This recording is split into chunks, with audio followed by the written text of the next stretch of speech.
So we're here today with Tom Greene, owner of Custom Rod and Reel in Lighthouse Point. Tom is the acknowledged snook guru for South Florida. Snook season opened the other day, February 1st, here on the Atlantic coast. Tom, if I wanted to catch a snook today, what do I need to do?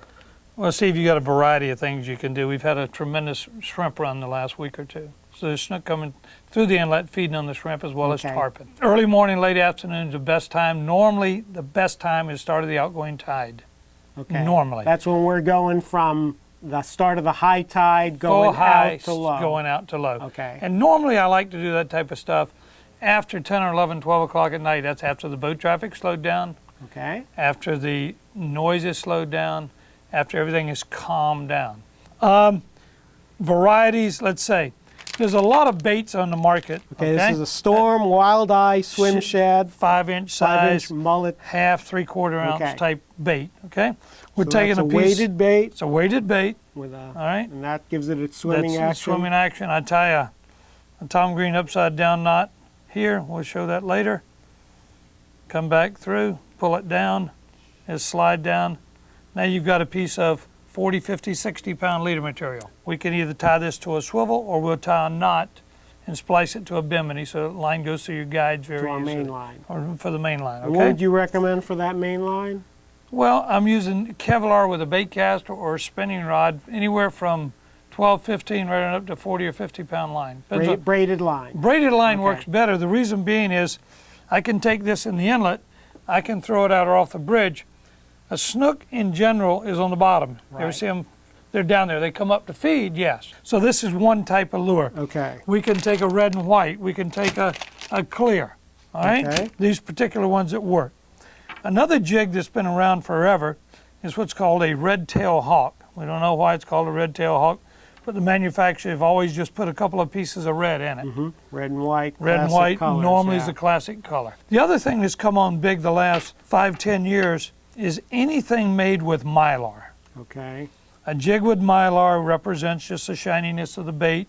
Still can have the red in it. Still can have the red eyes. But the mylar gives The it mylar that gives it that flash. Right. Prime example is there's your mylar. Right, built in. Does the same built in.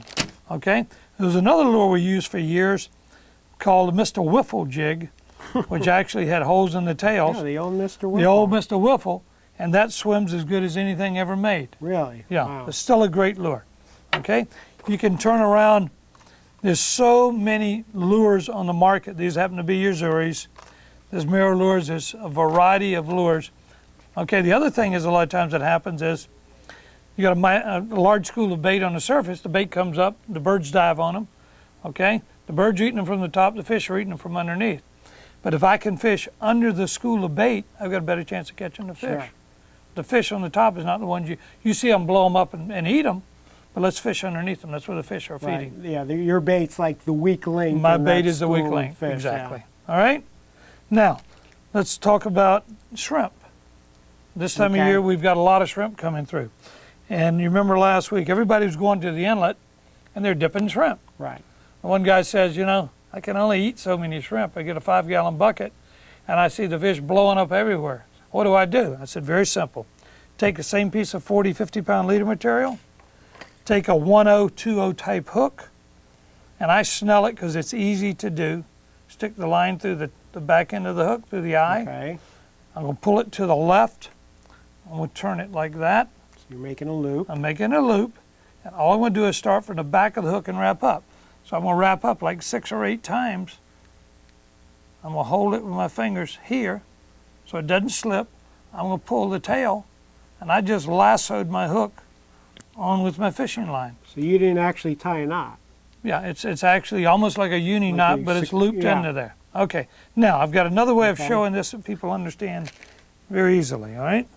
Let's take a piece of 1/8-inch nylon rope for visual. There's a hook for blue marlin, Okay. but we're going to do the same thing. So I'm going to take that, I'm going to make a circle. Okay. Do you go through the eye? Or? No, don't even go through the eye. So the circle goes around the body here. Okay. From the back end of the hook, which is the tail end of the hook, I'm going to take this, throw it across, and I'm going to wrap up toward my finger. Back towards your hand. I'm going to wrap up 6 or 8 times, and this is something that you can see very simple, and and I'm going to reach down and pull the tail. That pulls the loop out. Okay. That pulls that, and I have just snelled a hook. Wow. Now, a lot of people say, why do you snell a hook? Well, in this particular situation, we have a hook that has a turned up eye, turned down eye, whatever you want to call it. Get this in here so I can cut it off. If I take that hook and that monofilament comes through, I'm pulling on a straight point to drive that barb or drive that hook. Into the If I'm fishing coming route. straight off of it, as I am doing here, I'm pulling the hook this way. Mm-hmm. I want to really drive that barb that way, to drive that point of that hook in, and then it will pull it in. So the turn down eye hook, okay, changes that angle and drives the point of that hook out better. Take my word for it. Now, will you put a live shrimp on that? Yeah, exactly. And where I'm normally going to hook the shrimp is just above the eyes is a horn here. If you hold the shrimp up to the light and look through it, you see the little black spot. Right. That's the body or the meat of the heart of the shrimp. Hook it right in front of that little shell, which is a Right, so clear you air don't pocket. kill 'em. You don't kill them. Or you can turn around the back 2 joints and hook it inside there, and then you can cast it like we would do for bonefish that you want Right. to throw a long distance. Rule of thumb, I double or triple my leader material for the diameter of the fishing line I'm fishing. So 20 pound, I'm gonna probably go up to 50 or 60 pound. Right. Hook size, we match our hook as well as our leader to the bait. Right. So if I'm fishing live shrimp, I'm going to be using a 10, 20, 30 type hook. If I'm using the storm jig or this type of jig and I'm in the current's ripping 10, 12 knots and I'm throwing sideways, I'm going to use a 1.5, 2.5 ounce jig. If I'm throwing it off a bridge, the current's coming at me, I'm throwing up current, I'm going to use a 1/2 ounce jig because it's going to go down fast. But if I'm broadside to the current, I'm using a heavier jig. Right. So you don't get blown it's all off based course, on, yeah. on presentation. Right. Presentation is the whole secret. Okay? Right, you got to put it where, like we said, where the fish are. Now, Exactly. with your shrimp, are you putting a sinker on That's there? a very good question. Now, what you can do is if you want your bait, your shrimp to be natural, you can take and run a split shot, like up here this far, or you can run it right close to the hook. Okay? So, right. So you can work it both ways, find out which is working better for you at the time. Another way that we do, let's say we go to Pompano Pier, Fort Lauderdale Pier, or any of the piers, certain times of the year when these shrimp are pouring down the beach on the sand, these shrimp are on the bottom very thick. We only see the ones on the surface. So I can, instead of tying a hook here, I tie a small troll right, which is a piece of lead with a hook in it. I'll hook the shrimp the same way, throw it up current, and I bounce that shrimp in the sand on the bottom.